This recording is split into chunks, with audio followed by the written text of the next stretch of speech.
Hello everyone, আসসালামু আলাইকুম। Welcome to Nasima's kitchen. আজকে আপনাদের সাথে শেয়ার করছি ম্যাঙ্গো ট্রাফেলের রেসিপি। এজন্য প্রথমেই ব্লেন্ডারে বিস্কিট নিয়ে গুঁড়ো করে নিচ্ছি।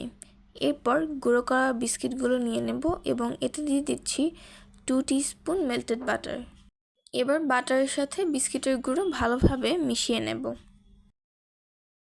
মেশানো হয়ে গেলে গ্লাসে নিয়ে নিচ্ছি এবং এরপর প্রেস করে করে সেট করে নেব। সেট করা হয়ে গেলে 20 মিনিটের জন্য ফ্রিজে রেখে দেব। এবার একটা বোলে নিয়ে নিচ্ছি 1 কাপ ক্রিম চিজ। এরপর এতে অ্যাড করছি 4 টিস্পুন কনডেন্সড মিল্ক। এরপর একটা হুইস্কের সাহায্যে ভালোভাবে মিশিয়ে নেব।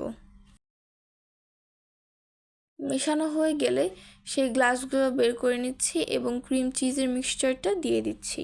এরপর অবশিষ্ট ক্রিম চিজের মিক্সচারে দিয়ে দিচ্ছি 4 টিস্পুন ম্যাঙ্গো পাল্প। এরপর ভালোভাবে মিশিয়ে সেই গ্লাসের ভিতরে দিয়ে দিচ্ছি এবং লাস্টলি এতে অ্যাড করছি 2 টিস্পুন ম্যাঙ্গো পাল্প।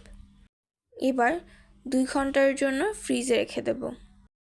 এরপর 2 ঘন্টা পর ফ্রিজ থেকে বের করে টুকরো করে কাটা আম এবং ক্রিম চিজ দিয়ে ডেকোরেট করে নিয়েছি।